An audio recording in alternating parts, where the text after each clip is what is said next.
먼저 손 내미는 것이 미덕처럼 보이나 상처가 아물지 않은 자리에서 내민 손은 당신을 더 약한 자리에 세우는 것이니라. 화해는 두 마음이 같은 방향을 바라볼 때 이루어지는 것이니 한쪽만 바라보는 화해는 화해가 아니니라. 정약용이 유배지에서 관계를 다루는 방식을 두고 한 말입니다. 강진에서의 긴 세월 동안 정약용은 생각했습니다. 자신을 모함한 이들에게 먼저 손을 내밀어야 할 것인가? 오해를 풀고 싶다는 편지를 보내야 할 것인가? 먼저 다가가 예전의 관계를 회복해야 할 것인가? 하지만 그는 그러지 않았습니다. 끝내 먼저 손을 내밀지 않았습니다. 그것이 왜였는지 정약용은 알고 있었습니다. 먼저 손을 내밀면 상대는 그것을 자신의 정당함으로 받아들입니다. 내가 먼저 다가간다는 것이 내가 틀렸다는 신호로 읽힙니다. 상처를 준 사람이 아니라 상처를 받은 사람이 먼저 손을 내미는 순간 그 관계의 무게가 한쪽으로 기울어집니다. 그 기울어짐이 처음의 상처보다 더 깊은 상처를 만들 수 있습니다. 먼저 손을 내밀었을 때 상대가 그 손을 진심으로 받아들이면 다행입니다. 하지만 그렇지 않은 경우가 있습니다. 그 손을 당연하게 여기는 경우가 있습니다. 그 손을 약함으로 읽는 경우가 있습니다. 어렵게 내밀었던 그 손이 외면당하는 경우가 있습니다. 그때 상처는 2배가 됩니다. 처음 상처에 또 다른 상처가 얹히는 것입니다. 아물지 않은 상처 위에 새로운 상처가 더해지는 것입니다. 그 고통이 처음보다 훨씬 깊습니다. 정약용은 그것을 알았습니다. 그러니 서두르지 않았습니다. 먼저 손을 내밀지 않았습니다. 사람들은 먼저 손을 내미는 것이 미덕이라고 합니다. 더 큰 사람이 먼저 다가가는 것이라고 합니다. 상처받은 자가 먼저 화해를 청하는 것이 성숙한 것이라고 합니다. 하지만 정약용은 물었습니다. 그 손이 진정 자신을 위한 것인지를, 아직 아물지 않은 상처를 애써 외면하며 내미는 손인지를, 상대가 변했는지 확인하지 않은 채 서두르는 화해인지를. 진정한 화해는 두 마음이 같은 방향을 바라볼 때 이루어집니다. 한쪽만 바라보는 화해는 화해가 아닙니다. 상처를 준 사람이 자신의 잘못을 인정하지 않은 상태에서 이루어진 화해는 치유가 아니라 봉합입니다. 봉합과 치유는 다릅니다. 봉합은 겉을 닫는 것입니다. 치유는 안에서부터 낫는 것입니다. 봉합된 상처는 반드시 다시 터집니다. 치유된 상처는 그 자리에 흔적만 남기고 아물어갑니다. 서두른 화해가 만드는 것이 봉합입니다. 때를 기다린 화해가 만드는 것이 치유입니다. 강물을 생각해 보십시오. 강물은 흐르다 막히면 서두르지 않습니다. 막힌 자리에서 물이 차오릅니다. 조용히 기다립니다. 물이 충분히 차오르면 그제야 자연스럽게 흘러넘칩니다. 서두르지 않아도 때가 되면 흐릅니다. 억지로 흘러가려 하지 않아도 결국 길을 만들어 흘러갑니다. 화해도 그러합니다. 때가 오면 자연스럽게 이루어집니다. 억지로 만들려 하지 않아도 됩니다. 서두를 필요가 없습니다. 마음이 준비되었을 때, 상대가 변했을 때, 그때 이루어지는 화해가 진짜 화해입니다. 지금 손을 내밀고 싶은 마음이 있다면 먼저 물어보십시오. 내 상처가 충분히 아물었습니까? 상대가 자신의 잘못을 인정했습니까? 그 관계가 이전과 같은 방식으로 이어질 수 있겠습니까? 그 물음들의 답이 나오지 않는다면 손을 거두어 드리십시오. 지금은 아직 때가 아닌 것입니다. 때가 아닌 자리에서 내민 손은 관계를 회복하는 것이 아니라 자신을 더 약한 자리에 세우는 것입니다. 먼저 손 내밀지 않는 것이 냉정함이 아닙니다. 아물지 않은 상처를 지키는 것입니다. 준비되지 않은 화해를 서두르지 않는 것입니다. 자신의 마음을 먼저 살피는 것입니다. 정약용은 아들들에게 편지를 쓸 때마다 이 말을 빠뜨리지 않았습니다. 관계에서 상처받았을 때 서두르지 말라고, 먼저 자신의 상처를 살피라고, 준비 없는 화해는 같은 상처의 반복을 부른다고 당부했습니다. 당신의 상처가 아직 아프다면 오늘은 손을 내밀지 않아도 됩니다. 서두르지 않아도 됩니다. 때가 되면 강물이 자연스럽게 흐르듯 길이 열릴 것입니다. 그 길이 열릴 때까지 자신의 상처를 먼저 돌보십시오. 미워하는 마음도 내려놓아라. 미움은 독과 같다. 그 독을 품은 자가 먼저 상하느니라. 상처 준 자를 미워하는 것은 그 자에게 또 다른 힘을 주는 것이니라. 정약용이 유배지에서 자신의 마음을 다스리며 깊이 새긴 말입니다. 화해하지 않는 것과 미워하는 것은 다릅니다. 많은 이들이 이 둘을 같은 것으로 여깁니다. 화해하지 않으면 미워하는 것이라고 생각합니다. 용서하지 않으면 원한을 품고 있는 것이라고 생각합니다.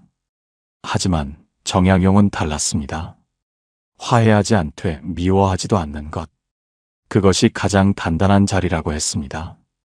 정약용은 자신을 배신한 이들과 화해하지 않았습니다.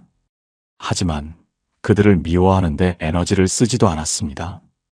그 두 가지는 전혀 다른 선택이었습니다. 미워하는 마음을 품으면 그 사람이 내 안에 살게 됩니다. 아침에 눈을 뜰 때도 그 사람이 있습니다.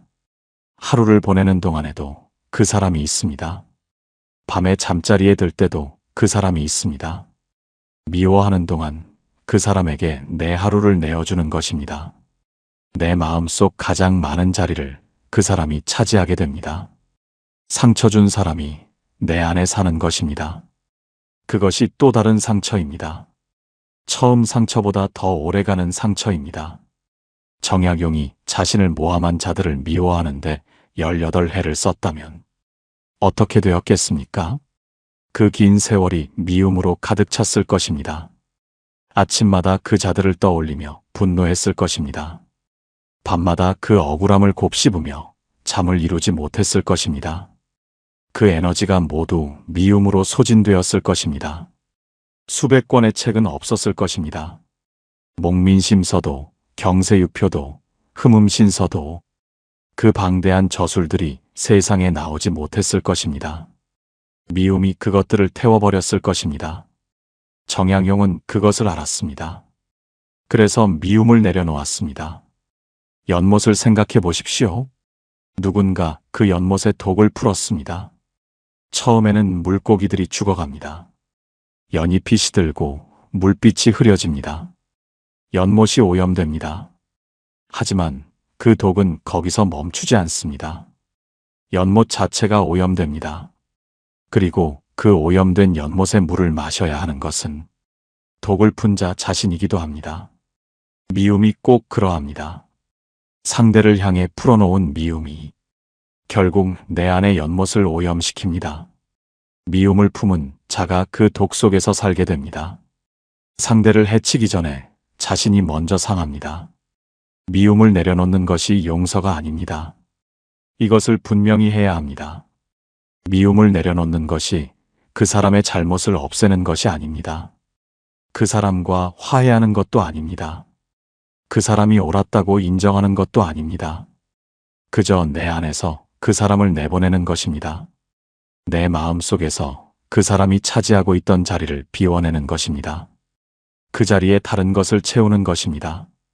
내가 자유로워지는 것입니다. 미움을 내려놓는 것은 그 사람을 위한 것이 아닙니다. 오롯이 자신을 위한 것입니다. 정약용은 유배의 긴 세월 동안 그것을 실천했습니다. 자신을 배신한 이들을 미워하는 대신 붓을 들었습니다. 그 마음 속에서 그들을 내보내고 그 자리에 학문을 채웠습니다. 미움이 있던 자리에 글이 자랐습니다. 원망이 있던 자리에 저술이 쌓였습니다. 그것이 가능했던 것은 미움을 내려놓았기 때문입니다. 미움을 붙들었다면 그 자리가 비워지지 않았을 것입니다. 비워지지 않은 자리에는 새로운 것이 들어올 수 없습니다. 화해하지 않되 미워하지도 않는 것. 그 자리가 쉽게 만들어지지 않습니다. 처음에는 미움이 올라옵니다. 그 감정이 자연스럽습니다. 억지로 눌러놓으려 하면 오히려 더 커집니다. 정약용은 그 감정을 억누르지 않았습니다. 있는 그대로 느꼈습니다. 하지만 그 감정에 머물지 않았습니다. 붓을 들었습니다. 글을 썼습니다.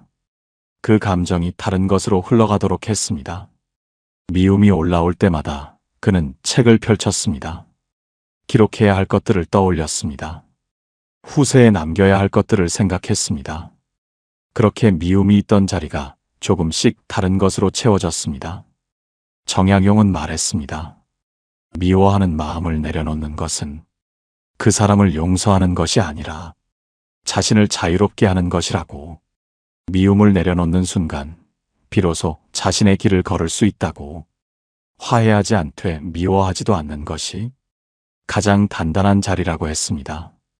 지금 미움이 올라오고 있다면 그 감정을 억누르지 마십시오. 있는 그대로 느끼십시오. 하지만 그 감정에 오래 머물지 마십시오.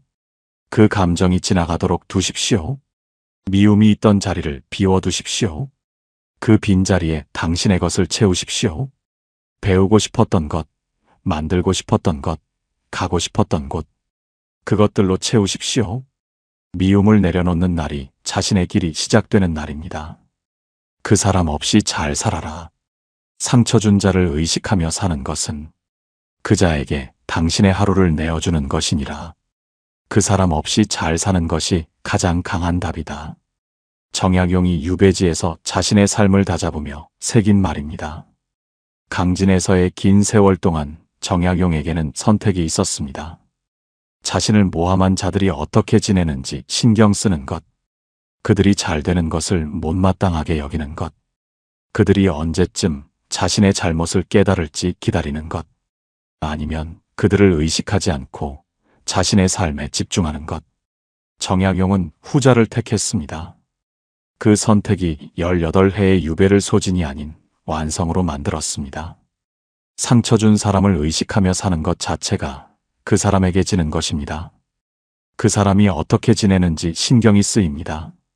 그 사람이 잘 되고 있다는 소식이 들리면 마음이 불편합니다. 그 사람을 떠올리며 하루가 시작되고 그 사람을 생각하며 하루가 끝납니다. 그 사람이 내 하루의 중심에 있습니다. 그것이 진짜 패배입니다. 상처를 준 것도 모자라 내 하루까지 가져간 것입니다. 내가 허락한 것입니다. 의식하는 것 자체가 그 사람에게 내 하루를 허락하는 것입니다. 정약용은 그것을 허락하지 않았습니다. 그들이 어떻게 지내는지 묻지 않았습니다. 그들의 소식에 마음을 두지 않았습니다. 그 대신 자신 앞에 놓인 것들을 보았습니다. 기록해야 할 것들을 보았습니다. 남겨야 할 것들을 보았습니다. 그 시선이 수백 권의 책을 만들었습니다. 그 사람 없이 잘 사는 것이 가장 강한 메시지입니다. 말하지 않아도 전달됩니다. 따지지 않아도 전달됩니다. 증명하려 하지 않아도 전달됩니다. 그냥 잘 살면 됩니다. 그것이 그 사람에게 가장 분명하고 가장 강한 답이 됩니다. 상처를 준 사람이 뼈저리게 후회하게 만드는 방법이 있다면 그것은 복수가 아닙니다. 그것은 따지는 것도 아닙니다. 내가 잘 사는 것입니다. 그 사람이 없어도, 그 사람이 사과하지 않아도, 그 관계가 회복되지 않아도 그냥 내 삶을 온전히 사는 것입니다. 그것이 가장 조용하고 가장 강한 답입니다. 상처받은 땅을 생각해 보십시오. 화산이 지나간 땅이 있습니다. 처음에는 황폐합니다. 검게 타버린 것들이 가득합니다. 아무것도 자라지 않을 것처럼 보입니다. 하지만 시간이 지나면 달라집니다. 화산재 속에는 풍요로운 영양이 있습니다. 다른 어떤 땅보다 기름진 성분이 있습니다. 그 땅에서 처음에는 작은 풀 하나가 올라옵니다. 그 다음에는 꽃이 핍니다. 그 다음에는 나무가 자랍니다. 결국 그 땅이 가장 풍요로운 땅이 됩니다. 상처받은 자리가 꼭 그러합니다. 처음에는 황폐해 보입니다. 아무것도 자라지 않을 것 같습니다. 하지만 그 상처의 자리에 가장 깊은 뿌리가 내립니다. 상처가 지나간 자리에서 가장 깊은 성장이 시작됩니다. 정약용이 그 증거입니다. 유배라는 상처가 없었다면 어떻게 되었겠습니까? 조정에서 벼슬을 이어갔을 것입니다. 하루하루 정무를 처리하며 살았을 것입니다. 하지만 그 방대한 저술은 없었을 것입니다. 목민심서가 없었을 것입니다. 경세유표가 없었을 것입니다. 상처가 없었다면 만들어지지 않았을 것들이 있었습니다. 상처받은 자리에서 세상에 없던 것들이 태어났습니다. 그 사람 없이 잘 산 것이 결국 가장 큰 것을 남겼습니다. 그 사람을 의식하는 순간 그 사람이 내 삶의 중심이 됩니다. 그 사람을 의식하지 않는 순간 내가 내 삶의 중심이 됩니다. 중심이 누구에게 있느냐가 삶의 방향을 결정합니다. 그 사람이 중심에 있으면 내 삶이 그 사람을 향해 흐릅니다. 내가 중심에 있으면 내 삶이 내가 원하는 곳을 향해 흐릅니다. 정약용은 자신을 중심에 두었습니다. 그것이 18해를 버티게 한 힘이었습니다. 나무가 빛을 향해 자라는 것을 생각해 보십시오. 나무는 옆에 나무가 무엇을 하는지 신경 쓰지 않습니다. 그냥 빛을 향해 자랍니다. 묵묵히 하루씩 빛을 향해 자랍니다.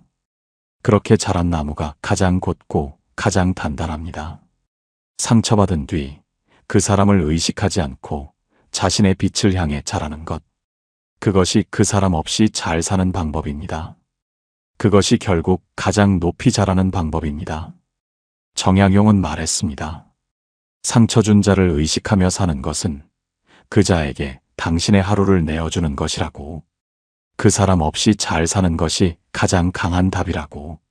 상처받은 자리에서 더 크게 자라는 것이 그 상처를 준 자가 뼈저리게 후회하게 만드는 유일한 방법이라고 했습니다. 지금 그 사람을 의식하고 있다면 오늘부터 시선을 거두십시오. 그 시선을 자신에게 돌리십시오. 그 사람에게 쓰던 에너지를 자신에게 쓰십시오. 오늘 하루를 그 사람 없이 잘 사십시오. 그것이 쌓이면 됩니다. 그렇게 쌓인 날들이 당신의 삶이 됩니다. 그 삶이 가장 강한 답입니다. 그 삶이 가장 조용한 복수입니다.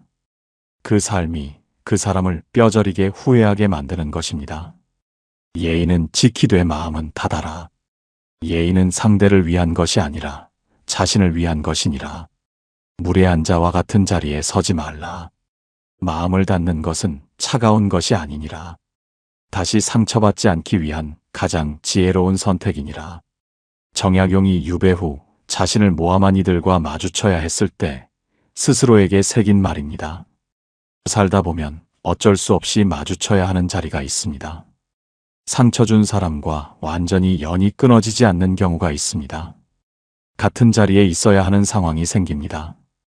피하고 싶어도 피할 수 없는 만남이 있습니다. 그럴 때 어떻게 해야 합니까? 어떤 얼굴로 대해야 합니까? 어떤 말을 건네야 합니까? 정약용은 그 답을 알았습니다. 예의는 지키되 마음은 닫는 것이었습니다. 정약용이 유배를 마치고 돌아온 뒤 자신을 모함했던 이들과 마주치는 자리가 있었습니다. 그는 적대적으로 대하지 않았습니다. 무례하게 굴지 않았습니다. 하지만 마음의 문을 열지 않았습니다. 예의 있는 거리를 유지했습니다. 그것이 그의 방식이었습니다. 무례하게 대하는 것이 속 시원할 것 같습니다. 그 사람에게 내가 얼마나 상처받았는지 보여주고 싶습니다. 냉랭하게 돌아서거나 날카로운 말을 건네고 싶습니다. 그 감정이 자연스럽습니다. 하지만 그렇게 하는 순간 무슨 일이 생깁니까? 무례함으로 대응하는 순간 자신도 그 자리로 내려가게 됩니다. 낮은 곳에 있는 사람과 같은 자리에 서게 됩니다. 상대가 낮은 행동을 했는데 내가 낮은 행동으로 맞서면 두 사람이 같은 자리에 있게 됩니다. 누가 상처를 주었고 누가 상처를 받았는지 흐려집니다. 처음에 옳았던 사람이 함께 낮아지는 것입니다.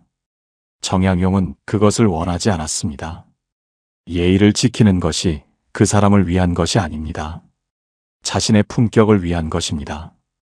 품격은 상대가 결정하는 것이 아닙니다. 내가 결정하는 것입니다. 상대가 어떻게 행동하든 나는 어떻게 행동할 것인지를 내가 결정합니다. 상대가 낮은 곳에 있다고 해서 내가 그 자리로 내려갈 필요가 없습니다. 높은 곳에 서 있는 것이 이기는 것입니다. 그 높은 곳을 지키는 것이 예의입니다. 하지만 예의를 지키는 것이 마음까지 여는 것은 아닙니다. 이것이 핵심입니다. 예의와 마음은 다릅니다. 예의는 행동입니다. 마음은 관계입니다. 행동은 품격을 위해 지킬 수 있습니다. 하지만 관계는 신뢰가 회복되지 않은 자리에서 열 필요가 없습니다. 마음을 닫는 것은 차가운 것이 아닙니다. 다시 상처받지 않기 위한 가장 지혜로운 선택입니다. 담장을 생각해 보십시오. 담장이 있는 집이 있습니다. 담장이 집을 가둬두는 것이 아닙니다. 담장이 안을 보호하는 것입니다. 담장이 있어야 안에 있는 것들이 온전합니다. 담장이 없으면 아무나 드나들 수 있고 안에 있는 것들이 온전히 지켜지지 않습니다. 마음의 담장이 그러합니다. 그 담장은 상대를 거부하는 것이 아닙니다. 자신의 마음을 지키는 것입니다. 그 담장이 있어야 마음이 보호됩니다. 그 담장이 있어야 다시 상처받지 않습니다. 한 번 열었다가 상처받은 문이 있습니다. 그 문을 다시 열기 전에 신중해야 합니다. 그 문이 다시 열릴 수 있는 자리인지 살펴야 합니다. 그 사람이 변했는지 살펴야 합니다. 그 사람이 자신의 잘못을 인정했는지 살펴야 합니다. 그 살핌 없이 다시 여는 문은 처음의 상처를 다시 불러오는 것입니다.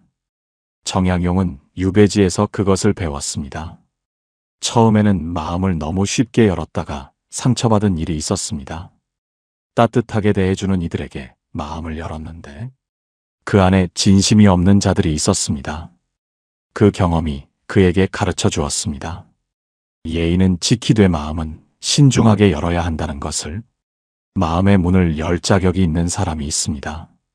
오랜 시간 곁을 지킨 사람, 변함없이 진심을 보여준 사람, 잘못을 인정할 줄 아는 사람. 그 사람에게 마음을 여는 것은 아름다운 일입니다. 하지만 한 번 상처를 준 사람에게 그 사람이 변하지 않은 채로 다시 마음을 여는 것은 스스로 다시 상처를 허락하는 것입니다. 정약용은 말했습니다. 예의는 상대를 위한 것이 아니라 자신을 위한 것이라고. 무례한 자와 같은 자리에 서지 말라고. 마음을 닫는 것이 차가운 것이 아니라 다시 상처받지 않기 위한 가장 지혜로운 선택이라고. 예의 있는 거리가 가장 품격 있는 대응이라고 했습니다.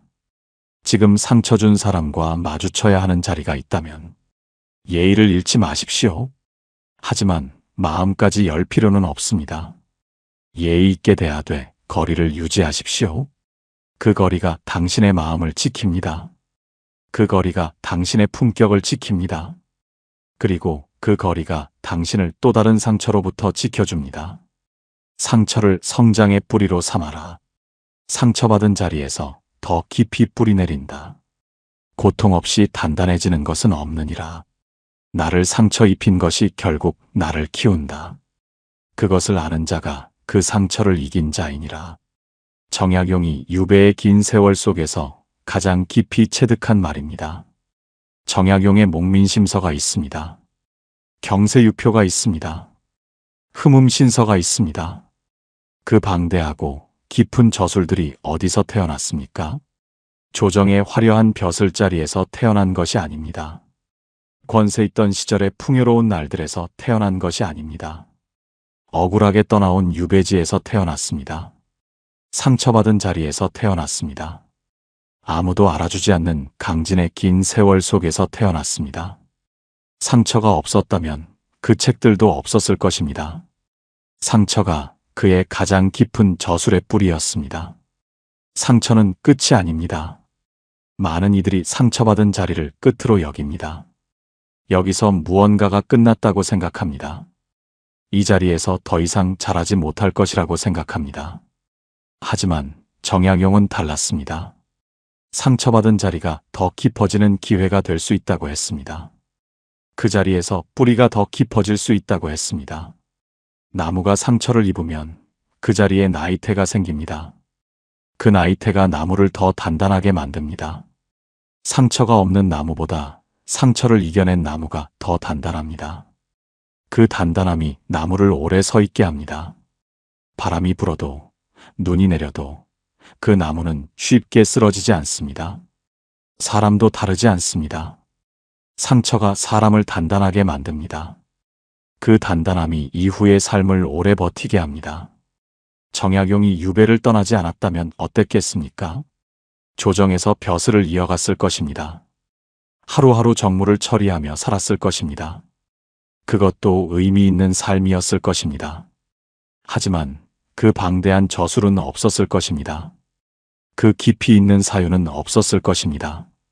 벼슬자리의 일상에서는 만들어지지 않았을 것들이 유배라는 상처 속에서 만들어졌습니다. 상처가 없었다면 가지 않았을 곳으로 이끌렸습니다. 상처가 없었다면 보지 못했을 것들을 보게 되었습니다. 상처가 없었다면 쓰이지 않았을 것들이 쓰이게 되었습니다. 상처가 그를 더 깊은 곳으로 이끈 것입니다. 상처는 사람 보는 눈을 깊게 합니다. 아프지 않으면 알 수 없는 것들이 있습니다.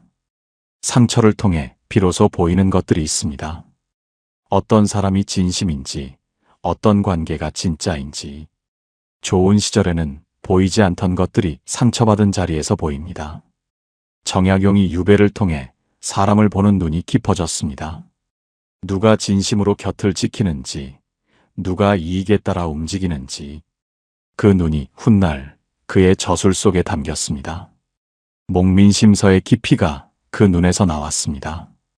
상처가 가르쳐 준 것이 어떤 배움보다 깊었습니다. 화산이 지나간 땅을 생각해 보십시오. 처음에는 아무것도 없습니다. 검게 타버린 것들만 남아 있습니다. 황폐합니다. 메마릅니다. 생명이 없어 보입니다. 하지만 그 화산재 속에는 다른 어떤 흙보다 풍요로운 영양이 있습니다. 시간이 지나면서 그 땅에서 작은 풀이 올라옵니다. 그 다음에는 꽃이 핍니다. 그 다음에는 나무가 자랍니다. 결국 화산이 지나간 땅이 가장 풍요로운 땅이 됩니다. 가장 기름진 땅이 됩니다. 가장 무성한 것들이 자라는 땅이 됩니다. 상처가 지나간 자리가 그러합니다. 처음에는 황폐해 보입니다. 아무것도 자라지 않을 것 같습니다. 하지만 그 자리에 가장 깊은 뿌리가 내립니다. 그 뿌리 위에서 가장 단단한 것이 자랍니다. 상처를 통해 만들어진 것들이 결국 자신을 증명합니다. 정약용의 저술이 그를 증명했듯 상처가 없었다면 존재하지 않았을 것들이 세상에 나와 수백 년이 지난 지금도 남아 있습니다. 그것이 증거입니다. 상처를 성장의 뿌리로 삼은 자의 삶은 상처가 없었던 자의 살보다 더 깊고 더 넓습니다. 더 많은 것을 담고, 더 많은 것을 이해하고, 더 많은 것을 남깁니다. 상처가 나를 키웠다는 것을 아는 날이 옵니다. 그날이 처음부터 오지는 않습니다. 처음에는 그냥 아픕니다. 왜 이런 상처를 받아야 했는지 억울합니다. 이 상처가 무슨 의미가 있는지 보이지 않습니다. 하지만 시간이 지나면 보입니다. 그 상처가 없었다면 만들어지지 않았을 것들이 보입니다. 그 상처가 이끈 곳들이 보입니다. 그 상처가 깊게 한 것들이 보입니다. 그날이 오면 정약용이 한 말의 의미가 느껴집니다. 나를 상처 입힌 것이 결국 나를 키웠다는 것이, 그것을 아는 것이 그 상처를 이긴 것이라는 것이. 정약용은 말했습니다. 상처받은 자리에서 더 깊이 뿌리 내린다고, 고통 없이 단단해지는 것은 없다고, 나를 상처 입힌 것이 결국 나를 키운다는 것을 아는 자가 그 상처를 이긴 자라고 했습니다. 지금 상처받은 자리에 있다면 그 자리를 외면하지 마십시오. 그 자리에서 무엇이 자라고 있는지 보십시오. 뿌리가 깊어지고 있습니다. 눈에 보이지 않아도 깊어지고 있습니다. 때가 되면 그 뿌리 위에서 올라오는 것이 있습니다. 그것이 상처가 당신에게 준 것입니다. 상처가 남긴 것 중 가장 단단한 것입니다. 시간이 가장 냉정한 심판이다. 상처 준 자를 심판하려 하지 말라. 시간이 반드시 그 일을 할 것이니라. 시간보다 공정한 심판자는 없느니라. 정약용이 자신을 모함한 이들 앞에서 가장 단단하게 붙들었던 말입니다. 정약용을 유배로 몰아넣은 자들이 있었습니다. 거짓을 만들어 퍼뜨린 자들이 있었습니다. 그의 이름에 먹칠을 한 자들이 있었습니다. 그들의 행동이 정약용의 삶을 뒤흔들었습니다. 정약용은 그들에게 직접 따지지 않았습니다. 심판하려 하지 않았습니다. 맞서 싸우려 하지 않았습니다. 그냥 시간에 맡겼습니다. 그리고 시간은 반드시 그 일을 해냈습니다. 거짓은 시간을 이기지 못합니다. 아무리 정교하게 꾸며진 거짓이라도 시간 앞에서는 결국 벗겨집니다. 처음에는 진실처럼 보일 수 있습니다. 많은 사람들이 믿을 수도 있습니다. 그 거짓이 오랫동안 힘을 가질 수도 있습니다. 하지만 시간이 흐르면서 조금씩 틈이 생깁니다. 아무리 단단하게 쌓인 거짓도 그 안에 균열이 생깁니다. 그 균열 사이로 진실이 새어나오기 시작합니다. 처음에는 작은 틈이었다가 결국 무너집니다. 진실은 늦게 드러날 수 있습니다. 하지만 반드시 드러납니다. 그것이 시간의 공정함입니다. 상처를 준 자는 자신이 한 것을 알고 있습니다. 겉으로는 아무렇지 않은 척할 수 있습니다. 당당하게 행동할 수 있습니다. 잊은 척 살아갈 수 있습니다. 하지만 그 알미 안에서 그 사람을 소진시킵니다. 자신이 무엇을 했는지 아는 자의 마음은 결코 온전히 편안할 수 없습니다. 깊은 밤 혼자 있는 자리에서 그것이 올라옵니다. 아무도 없는 곳에서 그것이 그 사람을 마주합니다. 정약용은 그것을 알았습니다.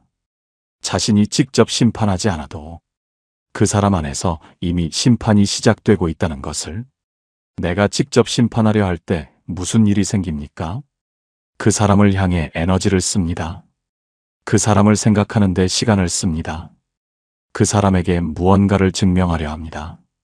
그 과정에서 나의 에너지가 줄어듭니다. 나의 시간이 줄어듭니다. 나의 삶이 그 사람을 향해 흘러갑니다. 심판하려 하는 동안 내가 소진됩니다.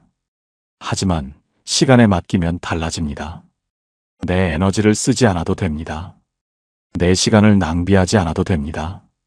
시간이 하는 일을 내가 대신할 필요가 없습니다. 그냥 나의 길을 걸으면 됩니다. 시간이 그 일을 합니다. 강물을 생각해 보십시오. 강물은 흐르면서 스스로 맑아집니다. 산에서 내려오는 강물은 처음에 흙탕물일 수 있습니다. 돌을 지나고 흙을 지나고 굽이굽이 흐릅니다. 그렇게 흐르는 동안 조금씩 맑아집니다. 아무도 그 물을 닦아내지 않아도 됩니다. 강물 스스로 흐르면서 정화됩니다. 진실도 그러합니다. 내가 직접 나서서 밝히려 하지 않아도 시간이 흐르면서 저절로 맑아지는 것이 있습니다. 저절로 드러나는 것이 있습니다. 내가 말하지 않아도 내 삶이 대신 말합니다. 매일의 행동이 대신 말합니다. 쌓여온 시간이 대신 말합니다. 만들어낸 것들이 대신 말합니다. 하루하루 성실하게 살아온 것들이 쌓이면 그것이 가장 강한 증거가 됩니다. 말로 이길 수 없는 것을 삶으로 이기는 것입니다. 정약용을 모함한 자들의 이름을 기억하는 사람이 있습니까? 그들이 무슨 말을 했는지 기억하는 사람이 있습니까? 그들이 어떤 거짓을 만들었는지 기억하는 사람이 있습니까? 기억하는 사람이 없습니다. 그들이 한 것들은 시간 속에서 사라졌습니다. 하지만 정약용의 이름은 남아 있습니다. 그가 쓴 책들이 남아 있습니다. 그의 사상이 남아 있습니다. 수백 년이 지난 지금도 사람들이 그의 이름을 부릅니다. 그의 책을 읽습니다. 그의 말을 새깁니다. 시간이 그 심판을 마쳤습니다. 정약용이 직접 나서지 않아도 시간이 모든 것을 제자리에 놓았습니다. 말로 다툰 자는 그 다툼과 함께 기억됩니다. 하지만 말하지 않고 삶을 살아낸 자는 그 삶과 함께 기억됩니다. 낙엽이 지는 나무를 생각해 보십시오. 가을이 오면 나뭇잎이 하나씩 떨어집니다. 무성했던 것들이 사라집니다. 화려했던 것들이 지워집니다. 하지만 잎이 다 지고 나면 남는 것이 있습니다. 가지가 남습니다. 뿌리가 남습니다. 나무의 본 모습이 남습니다. 시간이 흐르면 그러합니다. 화려한 것들은 사라집니다. 요란한 것들은 지워집니다. 거짓은 벗겨집니다. 하지만 본 모습은 남습니다. 품격은 남습니다. 살아낸 시간은 남습니다. 그러니 지금 당장 심판하려 하지 않아도 됩니다. 내가 직접 나서서 밝히려 하지 않아도 됩니다. 시간이 가장 냉정한 심판자입니다. 시간보다 공정한 심판자는 없습니다. 정약용은 말했습니다. 상처 준 자를 심판하려 하지 말라고. 시간이 반드시 그 일을 할 것이라고. 시간보다 공정한 심판자는 없다고. 시간이 심판하게 두는 것이 가장 단단하고 가장 자유로운 선택이라고 했습니다. 지금 억울한 것이 있다면 그 억울함을 시간에 맡기십시오. 지금 심판하고 싶은 마음이 있다면 그 마음을 시간에 맡기십시오. 그 마음을 쓰는 대신 당신의 삶을 사십시오. 오늘 하루를 성실하게 사십시오. 그렇게 쌓인 날들이 당신을 대신해 말할 것입니다. 그렇게 살아낸 시간이 당신을 대신해 증명할 것입니다. 시간이 반드시 그 일을 합니다. 당신이 잘 사는 것이 가장 강한 답이다. 상처 준 자에게 가장 강한 답은 당신이 잘 사는 것이니라.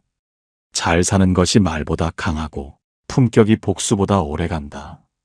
정약용이 18해의 유배를 마치고 고향으로 돌아온 뒤 가슴에 품은 말입니다.